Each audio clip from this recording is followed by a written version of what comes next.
The HOA board sued me for $50,000 because my new garage didn't conform to their aesthetic. So I revoked the deed for the only road leading into their neighborhood and made them walk a mile to their own front doors.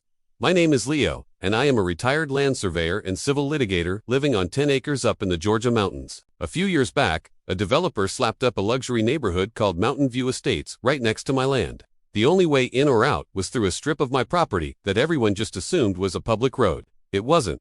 Things got heated when the HOA president, a retired plastic surgeon named Dr. Sterling, decided he didn't like my new timber frame garage. He called it industrial and sent me a lawsuit notice demanding I tear it down.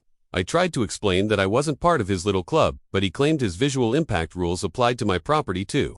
He actually filed an injunction to have my garage demolished. What he didn't do was his homework.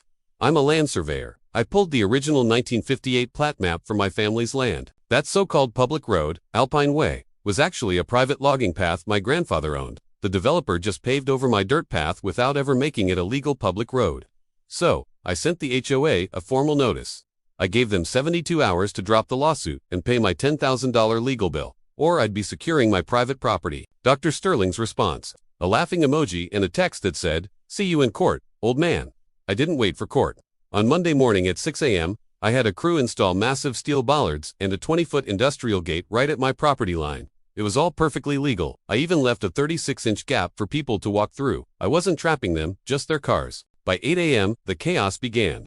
15 luxury SUVs were piled up at my gate. Dr. Sterling was there in his bathrobe, screaming that I was kidnapping the neighborhood. I just calmly handed him a copy of the 1958 deed and my paid tax receipts for that strip of land. I told him, "This isn't a road, it's my driveway, and I don't allow non-conforming vehicles on it." Delivery trucks couldn't get in. The school bus couldn't get in.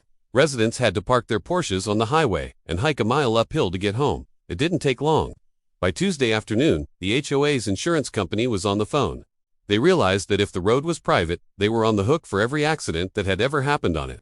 They forced the board to settle. The final deal: the lawsuit was dropped. They paid me $30,000 in back rent for using my road, and they signed a permanent easement agreement. The best part: the easement costs them $2,500 a month. And if they ever try to enforce another visual impact rule on my property, the gate closes permanently. No questions asked. My non-conforming garage is standing tall, and now, every time I see Dr. Sterling drive by, I make sure to give him a big, friendly wave from my industrial workshop. Let me know in the comments if you've ever had a neighbor try to tell you what to do. Thanks for watching.